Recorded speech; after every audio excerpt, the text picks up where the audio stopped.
Ama na tapat na alagad ni Kristo.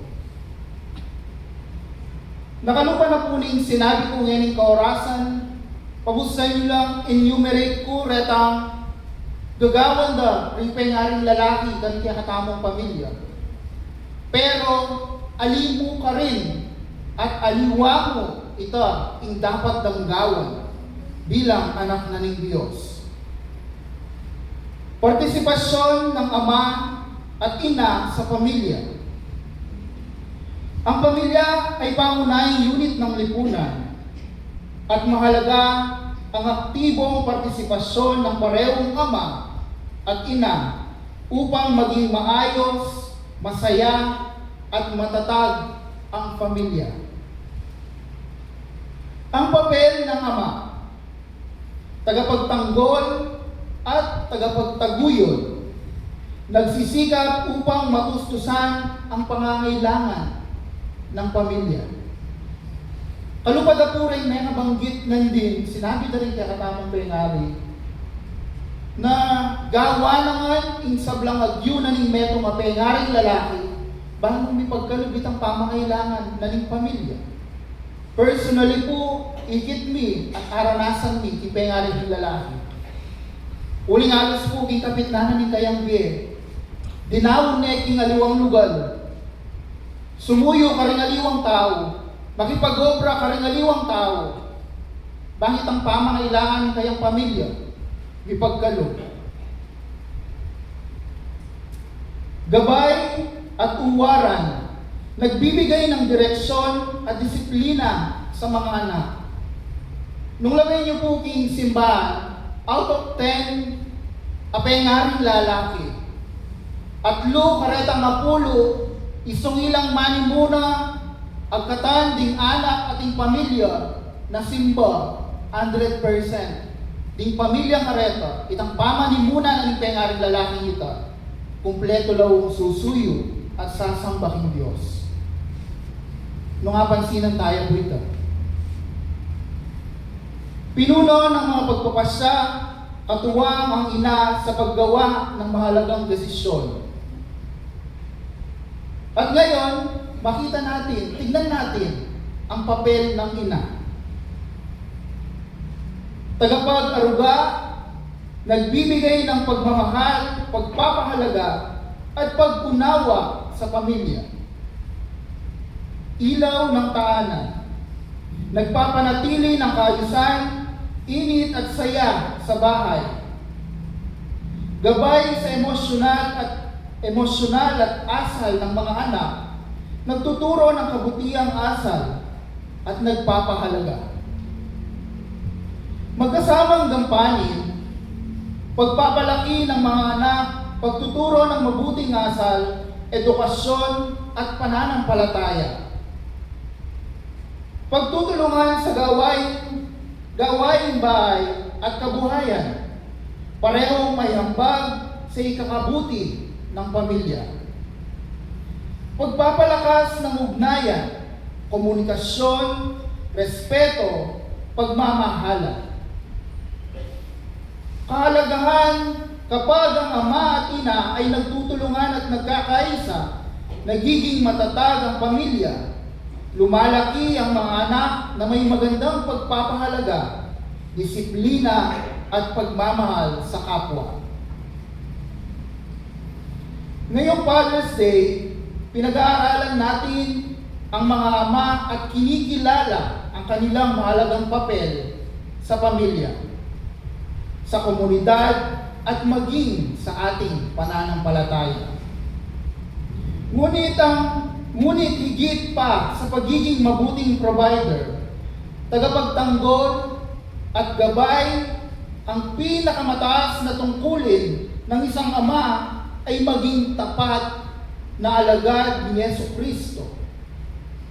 Kalupanauling sinabi ko nandin, detang binggitan, agagawan na rin pengaring lalaki king pamilya, aliyahan po ita in peka mahalaga. Aliyamo ka rin mayayari in kasuywanan ng pengaring lalaki karelang pamilya. Nune in pamagkilala, kiigpa ampo kang Jesucristo na kinakatamong Diyos tagapagligtas. Pagusta niyo kung pibulayan tayo.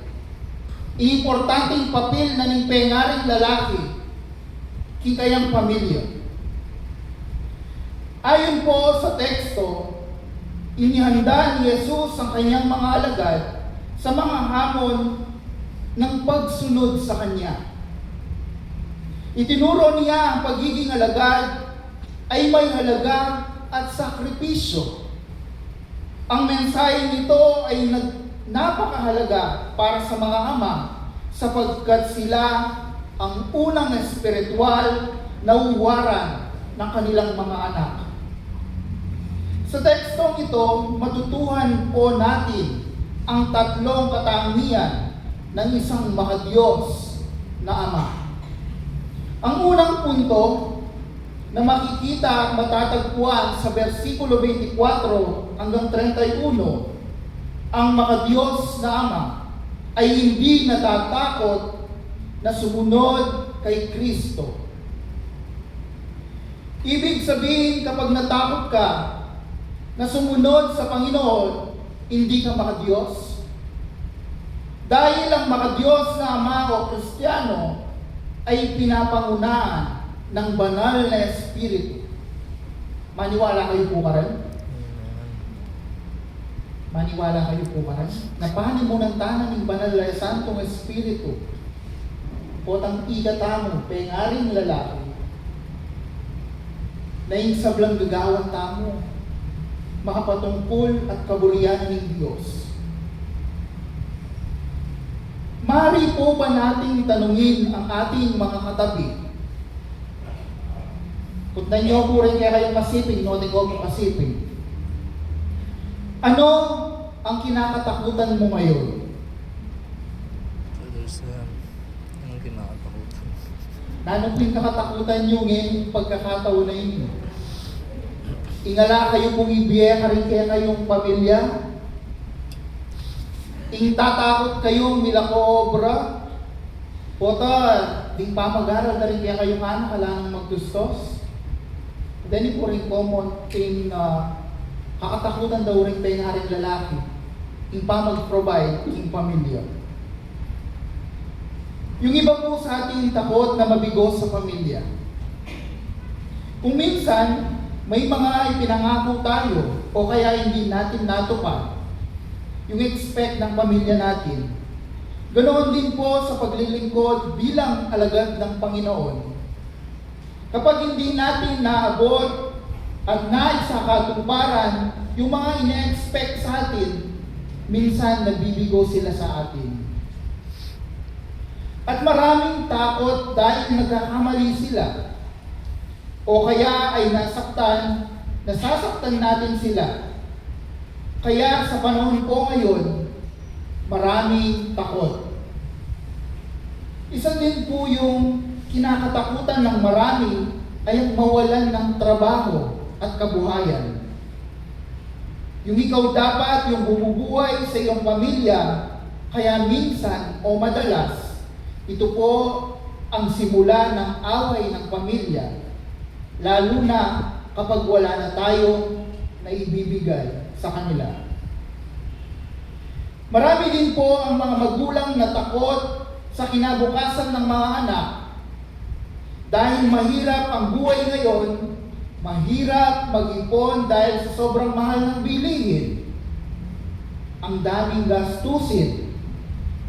At yung iba naman po ay takot sa opinyon ng ibang tao. Ngunit kung alam natin ang ating pagkatao o yung identity bilang isang ama, bilang isang Kristiyano, bakit tayo matatakot? Pinapaalalahanan po tayo ni Jesus na ang Diyos ay may kontrol sa lahat ng bagay. Kung inaalagaan niya ang mga maya, lalo po niyang inaalagaan ang kanyang mga anak.